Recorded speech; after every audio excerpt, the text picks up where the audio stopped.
Hey everyone, welcome to the AnexiPod, the official podcast for Anexinet. This is episode 4 for June 28th, 2016. I'm your host, Ned Bellavance, Enterprise Architect for Infrastructure Solutions at Anexinet, and Zoot Suit Riot Statistician. Here on AnexiPod, we talk technology for the enterprise, covering infrastructure, app dev, analytics, and anything else that is shiny. On this episode, we will be talking about HPE Discover, EMC's Unity platform, and Agile Awesomeness with Michael Golub.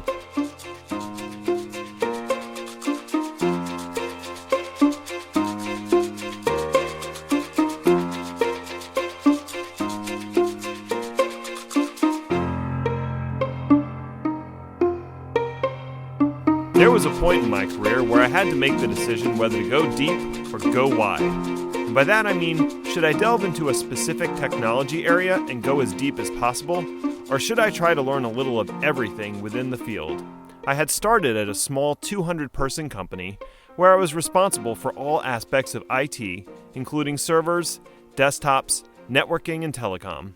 We used to say, if you can plug it in, we are probably responsible for it.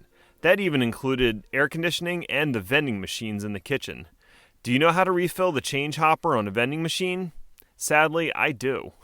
When it came time to leave that company and expand my horizons, I had to make the critical choice, deep or wide.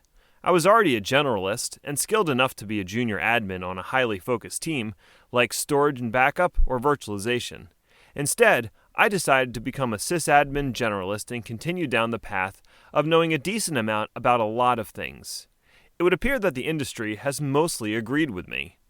The most important skills that you can bring to the table as an IT person are the ability to learn, a general understanding of how technology functions, and troubleshooting skills.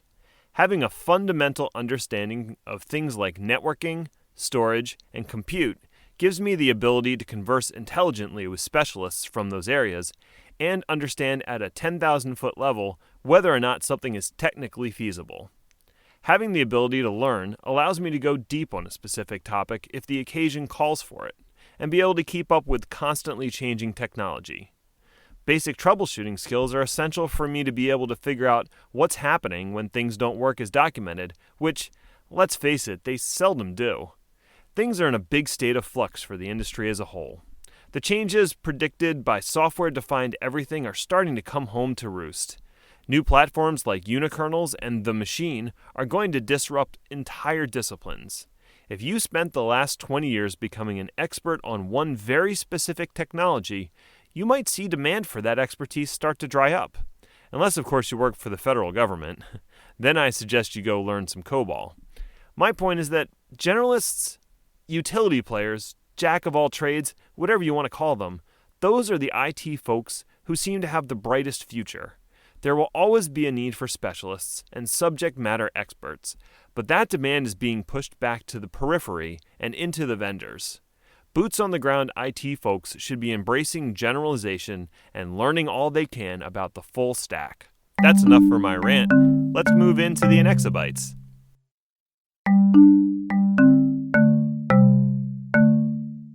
It seems like every week, there's another story about Microsoft embracing open source, and this time round is no different.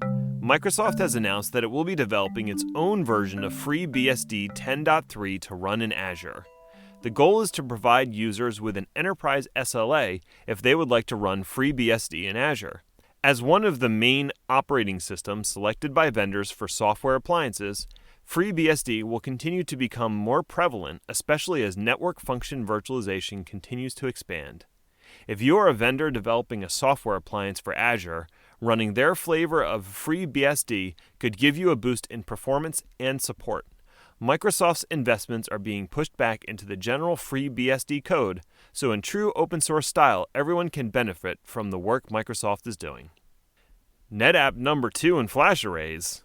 According to a new report from IDC, NetApp has jumped from barely breathing to the number 2 spot for all flash arrays, surpassing competitors HP Enterprise and Pure and sitting only behind EMC in market share. Does this mean NetApp is back in a big way? Or is this simply some strange math coming out of the IDC? The Register took a close look at exactly what IDC defines as an all-flash array, and they recently changed their definitions for Q1 2016. That could mean that the reclassification has given NetApp a false boost into the number 2 spot, or it could be claiming what was always rightfully theirs. Time will tell as their storage market share fluctuates over the rest of the year. VMware introduces TrustPoint. VMware has introduced a new endpoint security solution powered by Tanium, which they are calling TrustPoint. The technology is intended to discover managed and unmanaged endpoints on your networks and provide the ability to remediate potentially vulnerable endpoints or disable unmanaged and unwanted endpoints. The software appears to have an agent endpoint and is able to perform operating system upgrades, including the move to Windows 10. So I would classify this as more than just a security product. Microsoft buys LinkedIn for $26 billion. Microsoft announced that they intend to purchase LinkedIn for $26 billion. If you can't beat them, join them. LinkedIn has steadily gained market share in the business social media world, and for many, it is the go-to when researching potential new hires, checking out coworkers, or trying to find some resources for networking or sales. The newsfeed in LinkedIn has also been dramatically improved, and those of a more serious business slant have been using it in place of Facebook or Microsoft's own product, Yammer. Microsoft envisions a tight integration of LinkedIn with their other products, especially Office, SharePoint, and Cortana. Microsoft's last social media acquisition, Yammer, never quite took off, and like VMware's Socialcast, it has mostly languished in obscurity. I think that Microsoft acknowledges this and is ready to let Yammer go and move forward with a mature and already popular platform.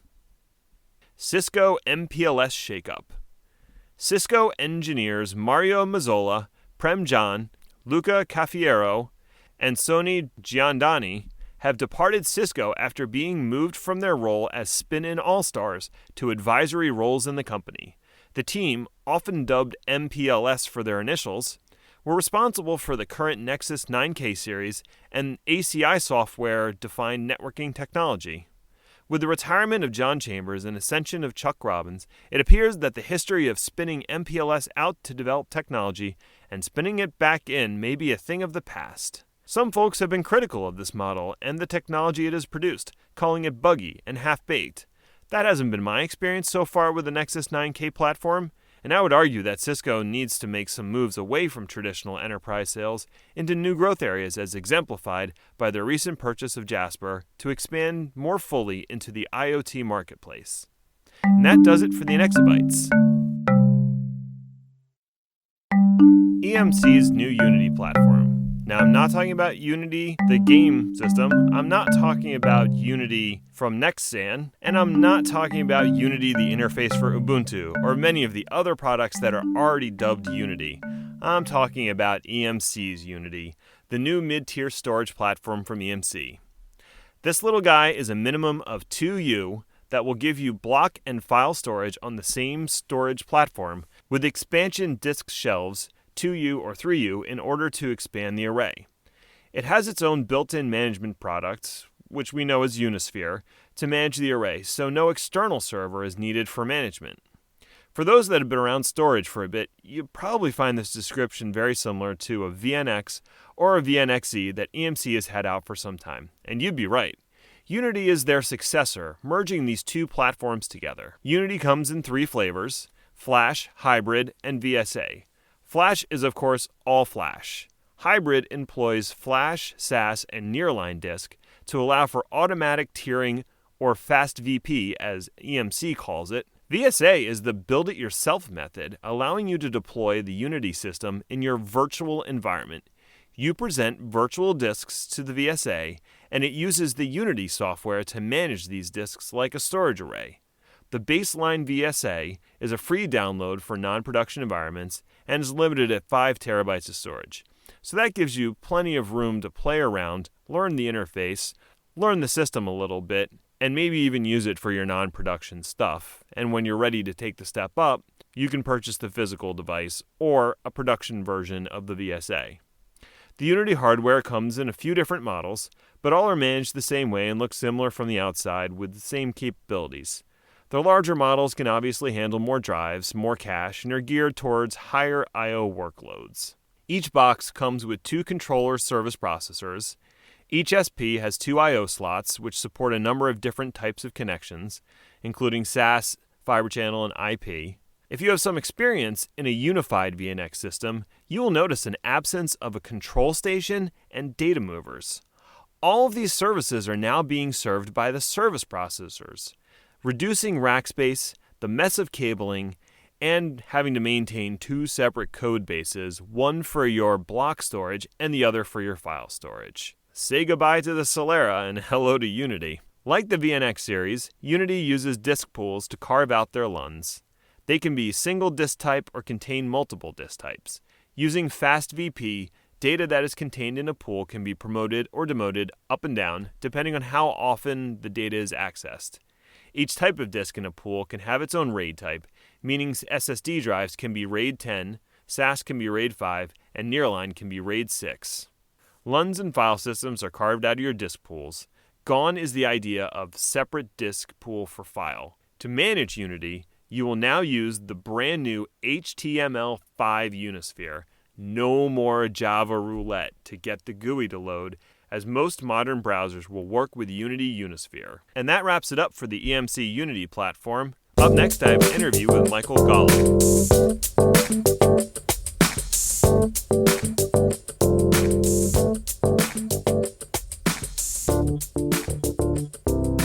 Hey everyone, I'm joined today by Michael Golub, the VP of Applications Analytics here at Anexinet. How you doing, Michael? Very good, Ned. Thanks for having me on board. Hey, glad to have you. So tell me a little bit about what you do here at Anexinet. So, a couple of roles, some of which are official, some of them not so much. As an official capacity, I work with our clients on the applications and analytics side, making sure we get projects off to the right start. Also help out to structure some of our offerings. But on the more personal passion side, I guess I'm one of the keepers of the Agile Flame, if you will.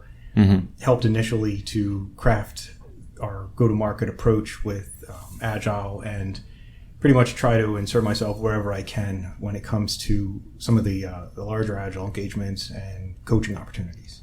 Okay, cool. So under applications analytics, that could be a lot of different things, right? So what's under the umbrella of analytics for you? So within analytics, what we focus on is more of the business intelligence side of things. So whether you're doing something that would require surfacing a data set in Power BI or Tableau, whether you're looking at a latent set of data that you're mining internal to a particular enterprise, where you're trying to pull together some information from outside of your organization out in the social media sphere and make sense out of it on a dashboard. That's more the analytics side, trying to bring about decision support making discoveries within the organization. Okay. And under the applications umbrella, I mean, obviously software development is a big part of that. Yes. On the application side, we like to say that we do everything in the kitchen sink. So that ranges from complete blue sky development of applications that just can't be had on the open market to integration work between large applications that need to function more smoothly together than perhaps was promised on the package with the APIs that are often tendered by third parties. Are you implying that marketing is sometimes a little bit ahead of the reality? No, I would never imply such a thing. But I think we've all seen, whether it's on-prem SharePoint or it's Amazon Web Services or Azure, there's always a little black magic involved in taking enterprise-grade solutions and getting them ready for first launch for production. And we come in handy in that spot, both, as I said, from integration and just grounds-up development. Right. I mean, it's nice to have a turnkey solution, but the reality is everybody's needs and requirements are a little bit different. The out-of-the-box solution isn't going to necessarily fill all those requirements. Right? Exactly. And it's a continuum, because sometimes we'll get involved in an endeavor where only a few small things need to be added to a large off-the-shelf piece of software. And then other times we might get in early enough and do a discovery phase and work with one of our partners to realize that It might be better to take two smaller packages, weave them together with some homegrown code, and come up with something that's a little leaner and meaner versus taking on, perhaps a whole new ERP system. Okay. In terms of applications and software development, what are the big trends that you've seen over the last couple of years with software development? I would say that can take the answer that could take probably infinite paths, but if we were to look at two paths, one being trends within programming paradigms themselves, and the other being approaches to it, such as Agile and Waterfall and Lean and Kanban and XP and all that good stuff. I would say first and foremost, with respect to just the pure technology, there's a real heavy focus these days on responsive design and adaptive widgets. It's almost a foregone conclusion that anything that we write that involves an interface is going to be expected to function across the full span of devices. Where only a few years ago, it would be an add-on or a menu item to take the application and also make it mobile aware, if you will. So these days, right out of the box, and we have a fantastic mobile team that's able to deliver on that, but right out of the box, we see that there are a lot of cases where you'll have mobile first, where an app needs only to, say, run on an Android or an iPhone. But for our enterprise-grade apps, there's very often a need to also have it run at least on an iPad, if not an iPhone as well as a big screen. And this now gets into some of the pieces that used to be only big screen real estate items, such as big decision support systems. People would like to be able to, from the golf course, flick through a few screens and make some timely decisions on really large-scale questions. So making big decisions with tiny screens. I like it. I think you came up with something, big data on a small device maybe. But that's becoming more the norm versus a specialty, just in terms of technology. And behind the scenes, whether it's using Swift natively on iOS or us working through, say, Angular JS on, an application that's going to run both on a browser, on a traditional PC and a tablet, the drive these days definitely is multi-use, multi-device. Right. Any screen, anytime. And that's just the interface side of things. I mean, this isn't even getting into all of the discussions of traditional versus NoSQL and how you would use link to entities instead of traditional old school frameworks to surface your data into the middle tier. And the list goes on and on and on in terms of technology. Yeah, that gets me a little muddled because I'm infrastructure mostly. So you start throwing out a lot of terms I'm not necessarily familiar with. I've heard them and seen them in marketing materials, but like Kanban and I think there was a couple others that you threw out there. Yes. I've heard the term. I have no idea what it actually means. So that is more on the what we'll call the process side of it. Okay. Quite frankly, of the two, what can very often be the more exciting and scary side of things, if you decide on a technology and you decide on an architecture, all things being equal, if you stay true to the course, there's some degree of predictability. Mm-hmm. However, if you would switch methodologies in the middle of a project, I'm kind of guaranteeing you a failure. You don't want to start off something, say Waterfall, and go Agile right in the middle of a functional piece of software that has to be delivered in 30 days. Mm-hmm. And the reason I say that is because while Agile is no longer the new kid on the block, it is still, for a lot of companies and even bigger companies, all the rage. And one of the things we urge at Anexinet is just a little bit of caution. First time around the block, It's good to do a pilot. And as you had said earlier, what are some trends? Having covered the technical side, on the process side, people who are now trying out Agile methodologies for the first time, dipping a toe in the water of Scrum, or maybe a larger group taking on scaled Agile, one of the most important things to do first is to take a look at what implications it's going to have, not only to technology, but to the business. Because to do Agile in any of its forms, you're going to need a dedicated product owner. You're going to need to integrate QA. There are a lot of departments involved. Mm-hmm. So it's not just IT. It's the business and IT and everybody else working hand in hand. Yes. In fact, I'd go so far as to say one of the best things about it is it's not just IT. IT has lived in its little bubble, and I've been in that little bubble myself for a lot of my career, but that bubble can be kind of cozy. It's a lovely bubble. But I think somebody else already popped it on us. So.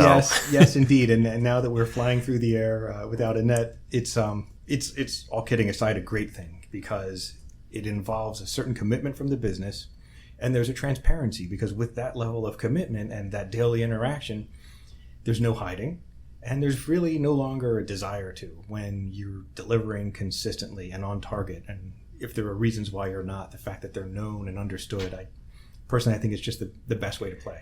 Right. I know I've gotten to the 90% mark on projects before, and everyone said, oh yeah, it's done. It's almost done. Ready to go. And then we actually start, the next portion of things and realize that 90% was more like 50%, and everyone was kind of fudging the dates, hoping they could make it up on the back end. Yes. It seems like the Agile methodology removes some of that, because it's shorter milestones, or I think there's another term for it. So in Agile, rather than milestones, there are releases, and within releases you would have sprints, and sprints are composed of stories, and stories have tasks. But I'll tell you, Ned, you had me at percent.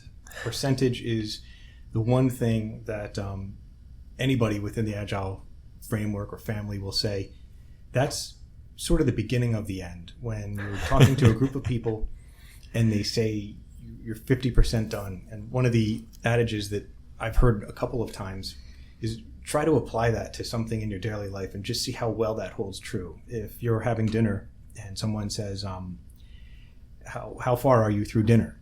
You would never say, I'm 40% there. Right. You would first ask more about it. Well, how much time do we have left? It's really, you don't think in terms of percentages when it comes to task completion. You're thinking about how much do I have left to do? So the great thing about Agile is it's based on tasks, and each team member, first of all, assigns themselves all the work, which is a little bit of a difficult pill to swallow up front when PMs are converting over to Scrum Masters. Right, that's a shift. Yeah, it's full on trust. Without trust, there is no Agile.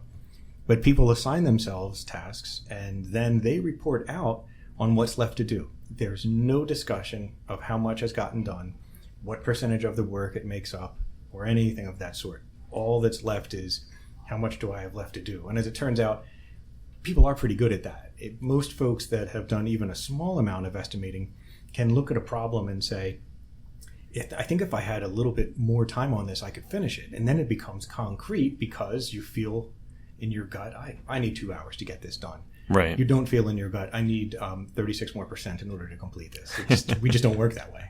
Right. It's not a human way of looking at tasks. That makes sense. So I think we danced around Agile a little bit so far. How does Agile differ from the traditional, software development lifecycle with the waterfall? So there are some key differences, and I think almost anybody you talk to will give you their own flavor of it. Some people will stress one difference more than another. I will tell you that I'm also a card-carrying PMP. I have no distaste for waterfall. I don't think of it as it's bad and Agile is good, or Scrum is better than XP. I'm agnostic. I also believe in scaled. If you come right down to it, the premise of waterfall has to do with tasks that are aligned with each other based on dependencies. Some tasks have to go together. Sometimes a task has to finish before another one starts. And this chain of dependencies is updated on a routine basis based on how much of a task somebody feels they've gotten done. And that's where the waterfall analogy comes in, because if you look at a typical Gantt chart, visually it appears like a waterfall because you see a stepwise motion through the project most of the time. Mm-hmm.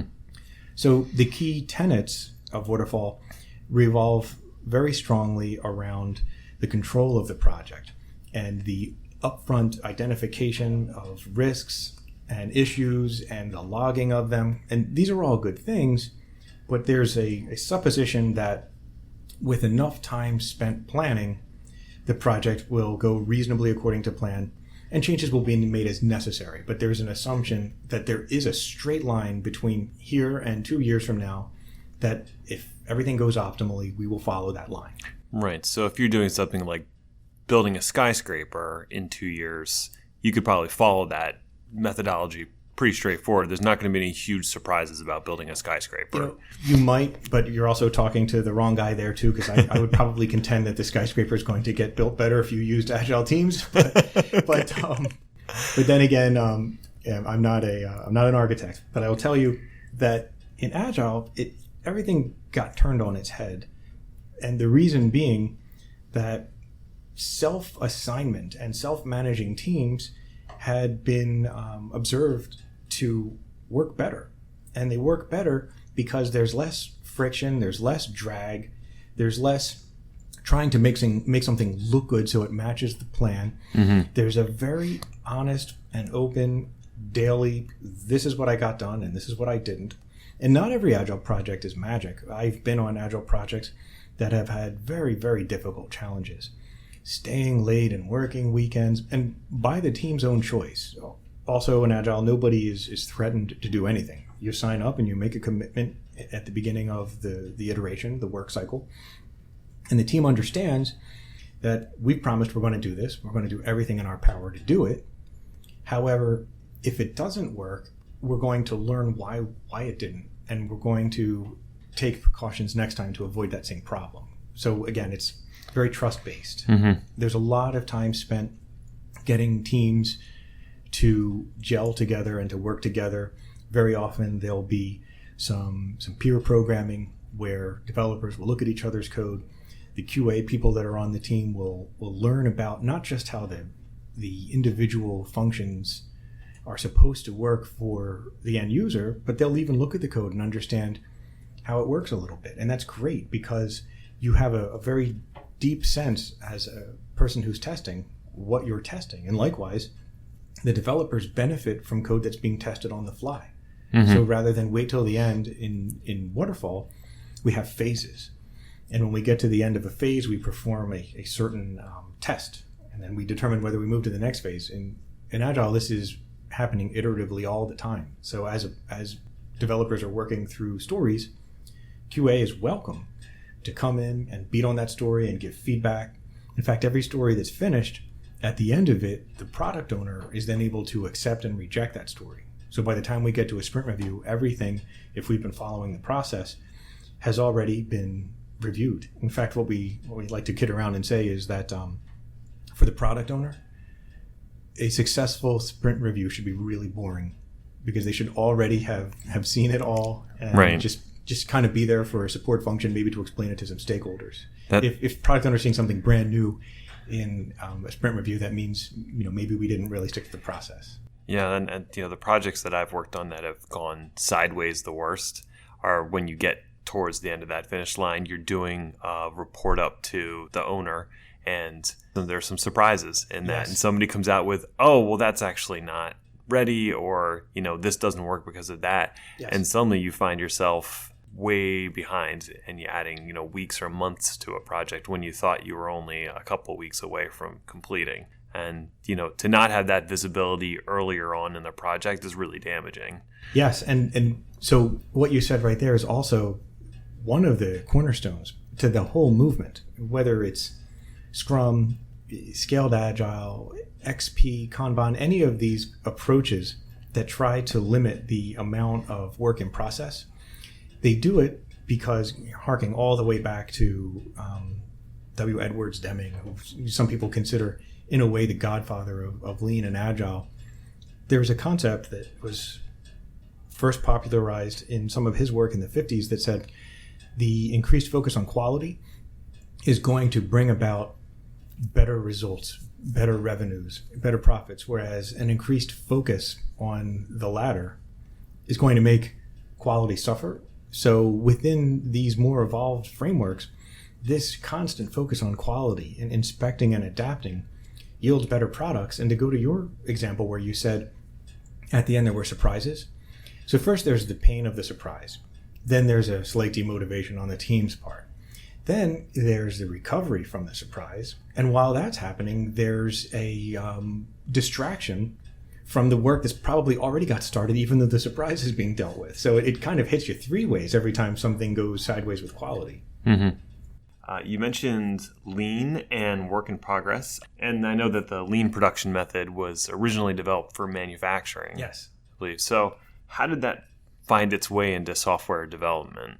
So there's a lot of lore about how that happened, and I don't want to start a podcast war on this. So I will just say that there were lots of paths that Lean became what we're going to refer to as Lean programming, and XP and Agile came to be.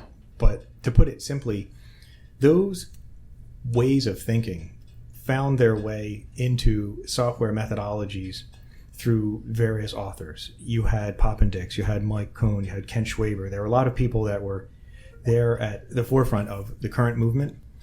And the reason I'm going to stay somewhat vague about it is because this can very often start a religious and cultural war. But I will tell you that as far as Kanban is concerned, there's a very direct link to post-war Japan and production methods.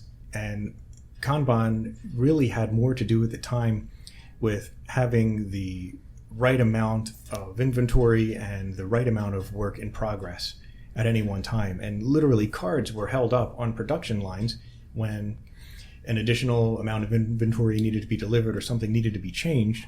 And the Kanban method is very much about reducing work in progress to increase the amount of quality. And also by reducing work in progress, there's less variability. And one of the things that Demings would tell you is that the less variability in the system, the more quality.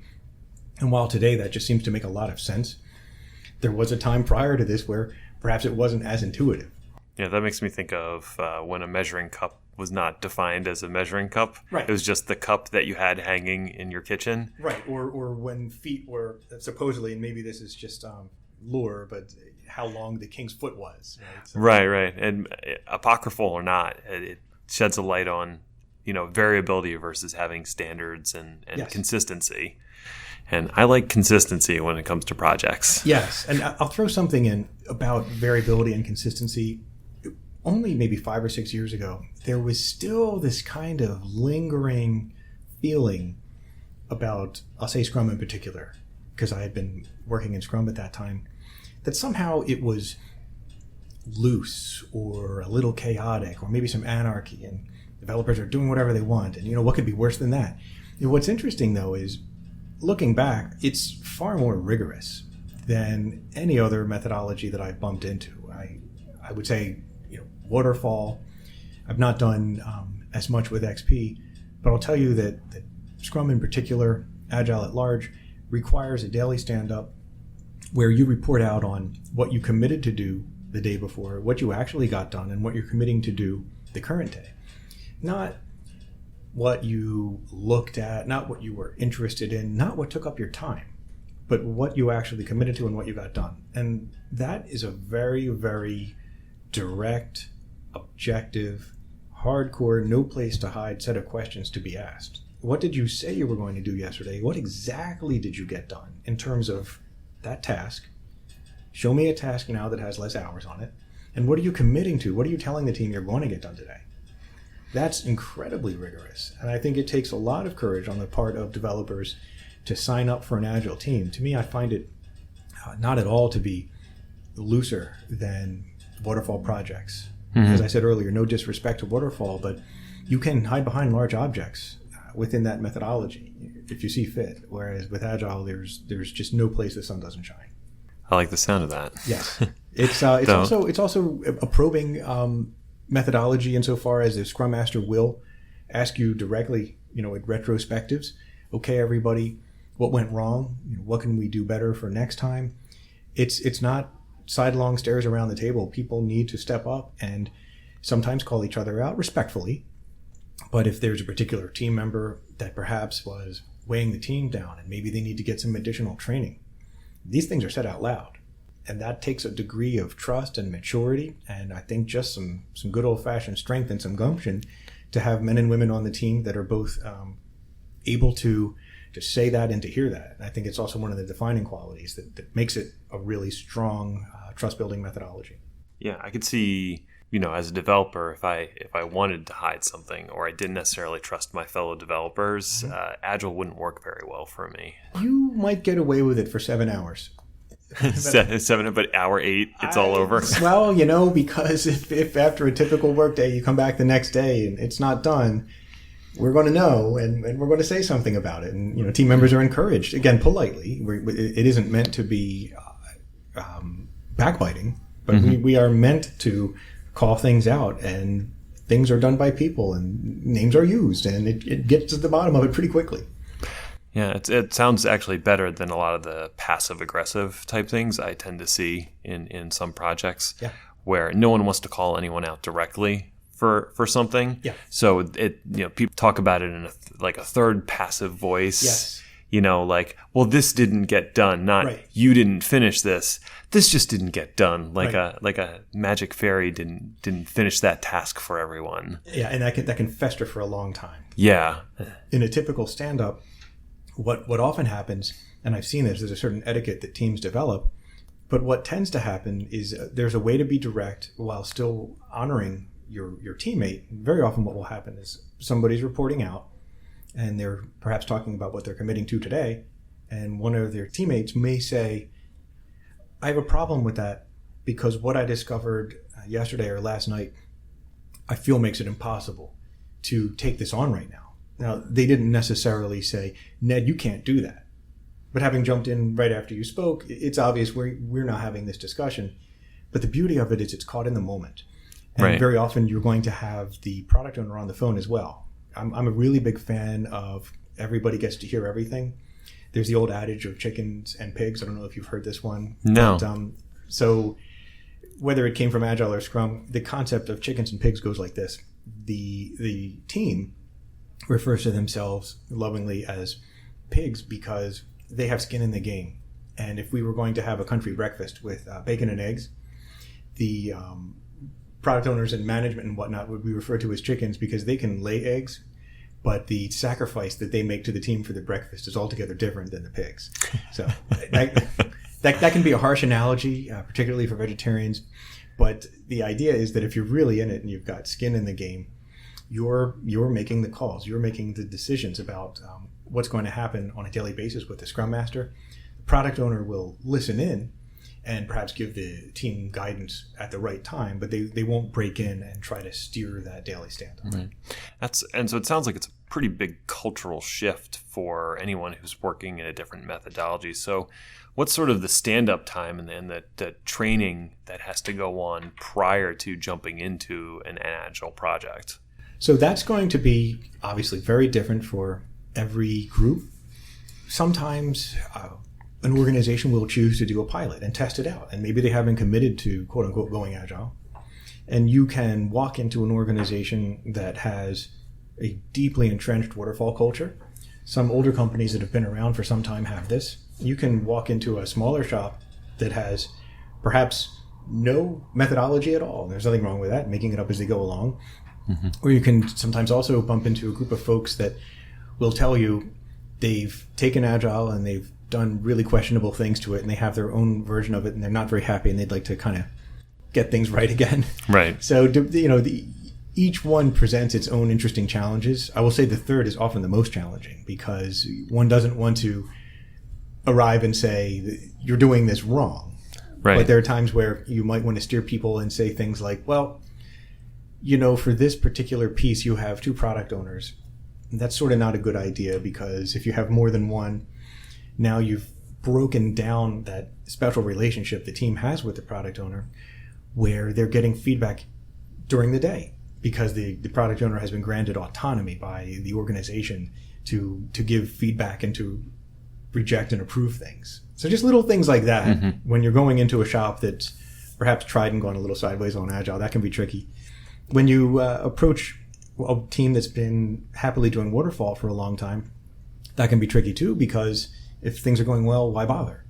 Right. Teams that are very ripe for change are very often teams that have become disillusioned perhaps with waterfall and have shaken their heads and said, there's got to be a better way. I will tell you that Agile is readily received by these organizations. Right. It can still be a cultural shift. Funnily enough, everybody, it seems, has to go through their own transition, and it's not so easy as you would think. A lot of times people say, well, this should be really a piece of cake for developers because now they get to do what they want and assign their own tasks. But you'll find that developers will struggle just as much with somebody who's maybe making the Scrum Master transition because assigning yourself something requires a level of self-confidence and an awareness that oftentimes we might have thought we developed, but until we're put on the spot and we've got to decide what we're going to do this month, it can be a little tricky. And maybe we got a bit too used to having things kind of set up for us as much as we complained about it. So it can be rough for everybody. Yeah, that transition could seem rough. But I mean, at the end of the day, you're getting a certain level of ownership in the project that you probably never felt like you had before. And I guess from the sponsors' standpoint, as well as the developers on the ground, they feel like they own those pieces because they selected it themselves versus someone just foisting a bunch of tasks on them. Well, that's the ticket. There's that sense of ownership, and there's also that controlling your own destiny. So while there's the one hand that says, oh, it might be tricky for me to sign up and do this, there are a lot of people take to it quite naturally. And, hey, out of my way, I want to jump in and do this, and it's great.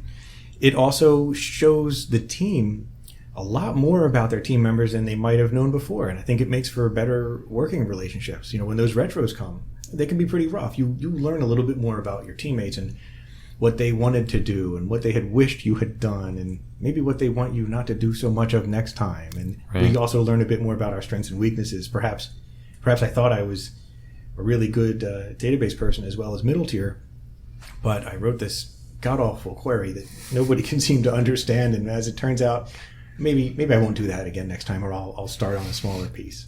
I was working on a project, and they were trying to move from one version of Oracle to another, and there was a bunch of different reporting modules that had these very complicated queries, and there was one query that was so long and onerous that it actually broke the analytic tool that was supposed to calculate how long the query was going to take to run.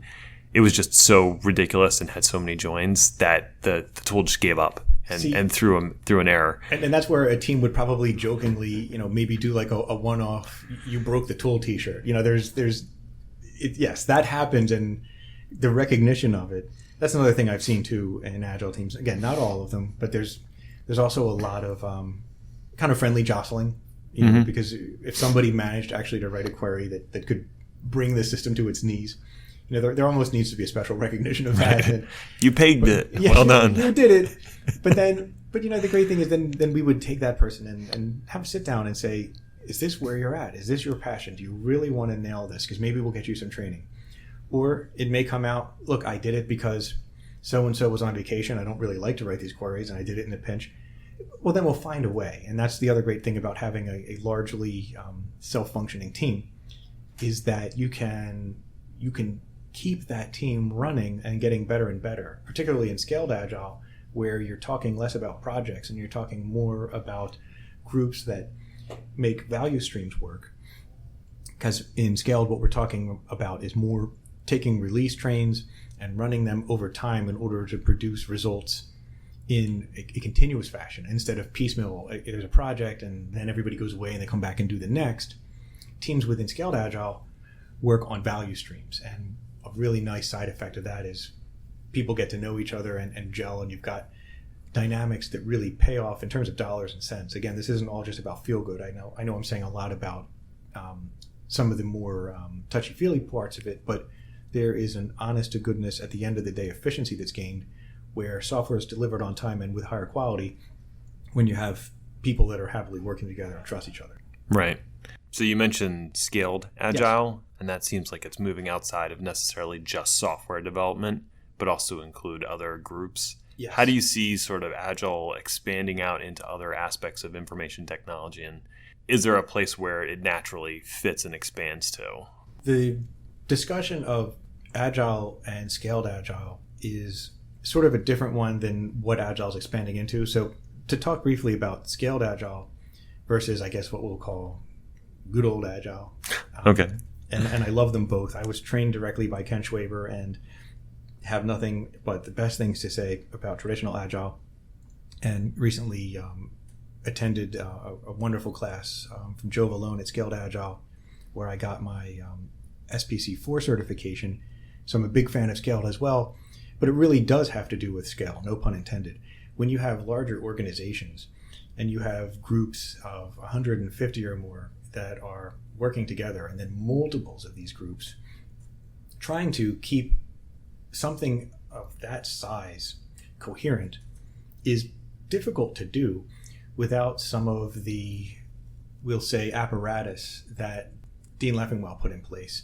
And as a result of his work, pulling together the Scaled Agile framework, you can now approach large organizations, massive organizations with disparate functions, and get Agile rolling and up and running in a way that's coherent. Now, there are new roles that didn't exist in traditional Agile. So you have, release train engineers, value stream engineers, and there's a terminology that goes with this. And perhaps at the end of this, we can provide a link for our listeners. It's a whole entire world, but the concept is really, how do we take Agile and scale it across organizations? So to your point, lots of different organizations get pulled in, but Agile in its traditional sense is branching out of quote unquote IT, even if we're not talking about scaled. And you'll look at marketing literature these days and you'll see the word used not just in the Merriam-Webster's dictionary form, but even in the IT form, that we now have Scrum Masters that are working on marketing campaigns. So it truly is branching out, and it was never intended to be IT only. It solved an IT problem, but the concepts behind Agile and the Agile Manifesto, it could easily be applied to other things. While it was IT-centric in its birth, you can take these same exact concepts and levy them against almost any endeavor. Anything you did as a very rigid project could be taken on by that same group of people in a way where they sign up and they do, they turn around benefit incrementally. Right. So anything that's a project with tasks, almost. Just about. Just about. I'm sure that there are purists that would say it's just for IT, but I really don't think it stops there. Right. So with the rise of Agile, are there other technologies that have enabled that rise or accelerated it? There are entire industries and tools. You've got companies like AgileCraft or Rally that's now CA, and many others, Jira and so on, that play in this space of providing tools that you can use to give Agile projects a home where, and I don't like to say Agile project management software because something just seems wrong about that. But in a sense, that's what these tools are, insofar as they provide houses for repositories for your product backlog and your sprint backlog. So technically, there are new tools that are being used, but the technologies themselves that you're actually implementing when you're producing results, there's really no particular favorite of Agile. Whether you were doing a project, and I've seen it done. I've seen COBOL-based Agile projects. Wow. Yes, there are still legacy systems out there, and there is nothing about CICS or RPG that can't be done in an Agile fashion. You can do linear programming on an Agile team. Likewise, you can do AngularJS under a waterfall methodology. So it's technology neutral. However, there are tools that have kind of helped it along. COBOL, wow. Yes. Was it for the U.S. government? Because I feel like they're the custodians of legacy. I'm going to be kind and not use any proper names, but let's just say it's still out there, and yes, there's probably more COBOL floating around than anybody's comfortable with, and it's not just in the government. Yeah, that's fair enough. I guess it's that if it works, why would we change it, sort of thing. Well, there's that, and there are a lot of systems that simply exist the way they do now because everybody's very nervous to change them, and maybe they don't even work as well as they could. So. Right. Yeah. It's sort of like, well, Ned touched it, you broke it. You fix it, right? Nobody wants to be that guy, right? Yeah, you don't want to be the guy who broke an entire banking system or, accidentally launched a nuclear missile. No, none of that stuff. That group that looked at the spending for U.S. government found out that 80% of what's being spent today in the government is on supporting legacy systems. Yeah. And legacy could mean Windows XP. It could also mean 8-inch floppies that go into the nuclear launch silos. Yeah, and it's out there. Yeah, and there comes a point, and I've said this a few times in the last few years, where you make a decision as an enterprise as to whether or not it really is cheaper to keep letting it ride. Because technologies change, you will find fewer and fewer people who specialize in the legacy world, and it will eventually become more cost effective to transfer your current workload into a technology that's easier to support, that has a group of people, a community that uses that language and keeps it growing. Mm-hmm. Along with Agile, I hear DevOps used constantly. Yes. It's like, peanut butter and jelly. Yes, DevOps and Agile. And they should be, yes. And they should be. Yes. Okay. So I was going to ask for your opinion on that. Are they two that should go together, or are they two separate things that could kind of run their own path? Again, it depends on who you talk to. I'm one of those people that argues they're inseparable if you're going to do one or the other correctly. And I think you should do both. So if you're experimenting with Agile and you're going to run a few sprints and see how you like it, and you also are an organization that prefers monolithic releases, doesn't have much of a need to automate deployment, and you don't mind doing a lot of configuration every time you push something to production, then try out Agile and leave your operations as they are. And maybe you can get away with that for a while. Conversely, if you're an organization that is fond of waterfall and you want to start to have more of that push button release management, and you're talking about microservices and Docker and all of these good things, and you really have a handle on how to release seamlessly, then maybe you could have sort of a DevOps without Agile. I think that's even a stranger word. But when you're really taking Agile to the mat and you're employing continuous integration and you have automated regression testing, it would serve you to go the distance and to truly have DevOps, which is just a play on words where the development and the operational teams work together, and we break down the barrier between them instead of throwing things over the wall as we used to. A package would deploy to stage and then it would move over to production, and once it went there, it was sort of out of the realm of traditional IT and developers, and then it became the quote-unquote problem of the ops team. DevOps breaks it down, and operations has a voice in the development of the software, and the development team has a responsibility in the care and feeding of it when it gets into the wild. And I've read several times where you'll have DevOps referred to as Agile for the rest of the organization, and it makes a heck of a lot of sense because Agile is, by its very nature, it's inclusive. We're trying not to have silos. We're trying to have people work together seamlessly. So DevOps, while now it's very popular, the seeds of it are more than 6 years old. And the one thing, though, that I bump into the most, the misconception that we very often see, is when somebody would approach us and say, can you help me do DevOps? Help me set up DevOps. I want to have DevOps too. We applaud the sentiment. It's great that you want to get involved in this, but DevOps isn't something that Anexinet or any other company, quote unquote, delivers. It's very much a way of thinking. It's an organizational change, and there are tools that can help you. You can go through all of the tools that are available on the periodic table of DevOps, and we can include that link too. It's from Zevia Labs. Whether you're talking Octopus or any of these release tools, the tools don't make you a DevOps organization. It's the commitment back and forth between development and operations that does it, and also having a workflow that both abide by and having the apparatus that supports it. But merely importing some tools and bringing them into the organization doesn't make you have DevOps. Right. Yeah. I've definitely seen in previous organizations I've worked at and clients I've been to, there often seems to be a big point of friction between the developers and the operational team. And the operational team, that's who I generally deal with. So they're always grousing about how the developers don't understand how infrastructure works. They don't understand how stuff works in the real world. They're just pie in the sky. They're dreamers. They're slackers, all that kind of thing. There's a lot of built up animosity. Yep. While they may have some legitimate gripes, they don't constructively feed that back to the developers so the developers can learn and improve on their stuff. On the other side, I hear the developers saying stuff like, those ops guys, they move too slowly. They never can, meet the requirements that I need for the application.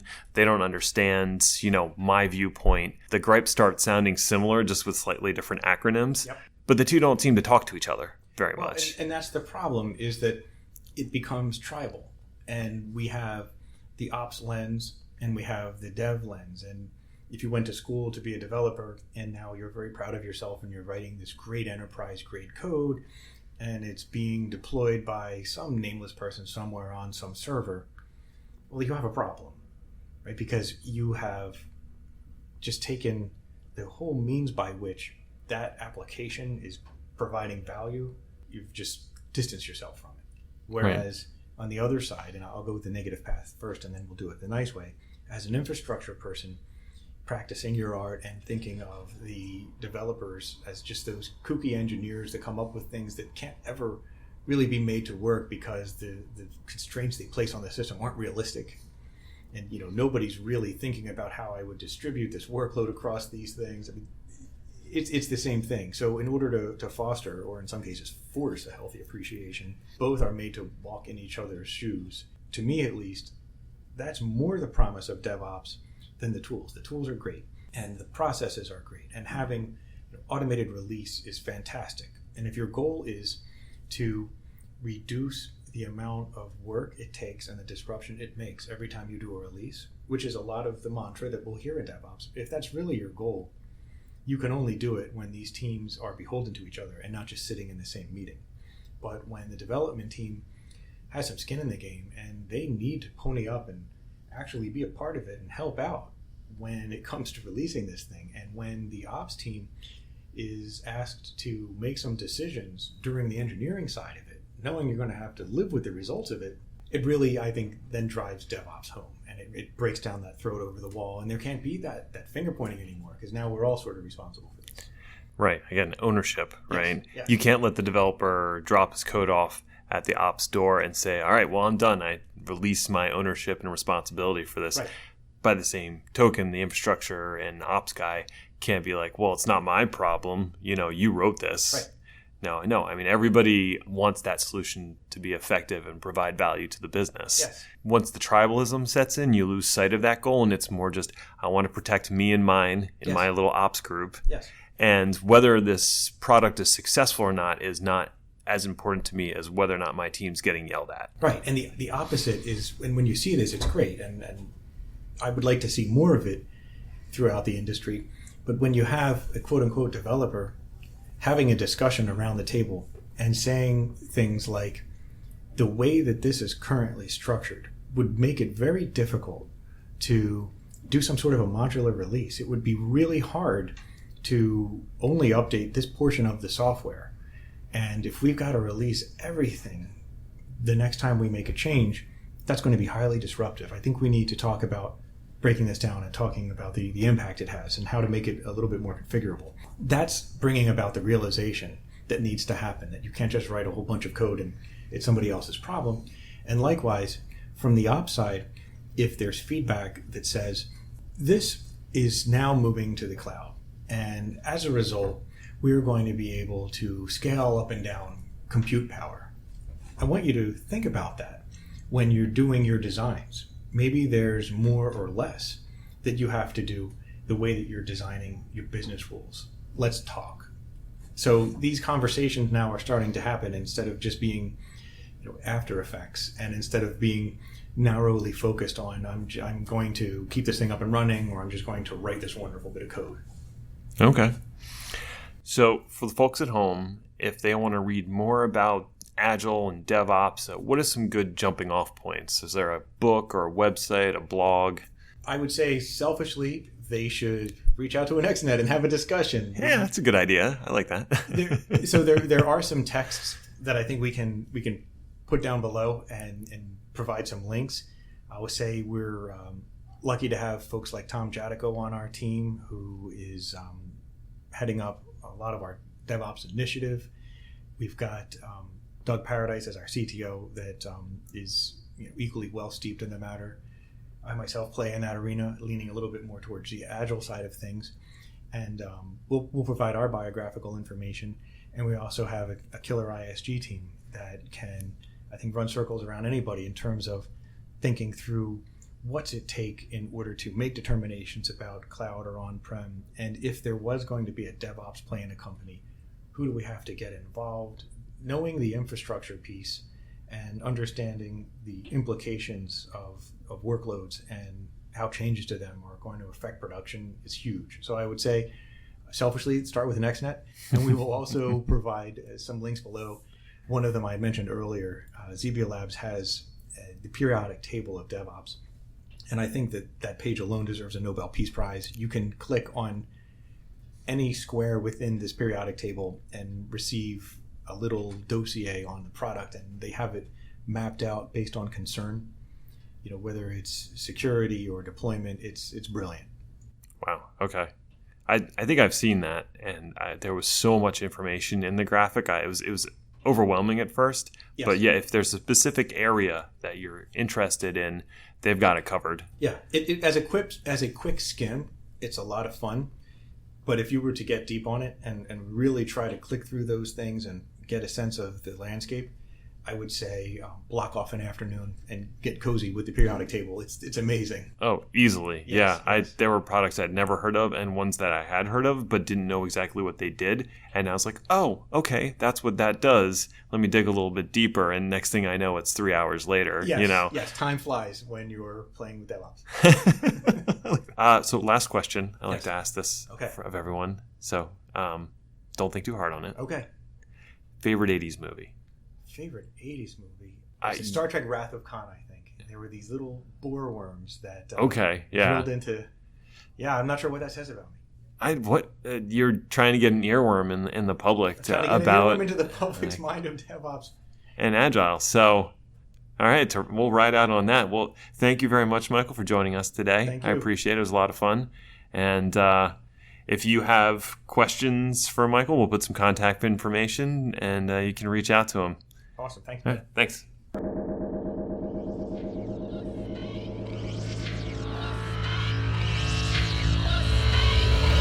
Thanks, everyone, for joining us today. Special thanks go out to our guest, Michael Golub, for taking the time to talk with me. Thanks to Catherine and Patty for helping pull this together and making me look good. Thanks to Lee Rosevere and Professor Click for providing the music for AnexiPod. Thanks to Anexinet for helping me produce the podcast. If you're looking for a company to help you with your digital, strategy, or technology needs, then I would highly recommend seeking out Anexinet to see how they can help. AnexiPod is produced under a Creative Commons Attribution, Non-Commercial, No Derivatives license, which means you can share it, but don't sell it or change it. And finally, thank you to you for tuning in and listening. Without you, I would just be a lunatic talking in a room to myself. If you'd like to comment on the podcast or contact me in some other way, my Twitter handle is Ned1313, or you can use the hashtag AnexiPod. Anexinet can be found at www.anexinet.com. Thanks for tuning in, and remember, IT moves pretty fast. If you don't stop to look around once in a while, you could miss it.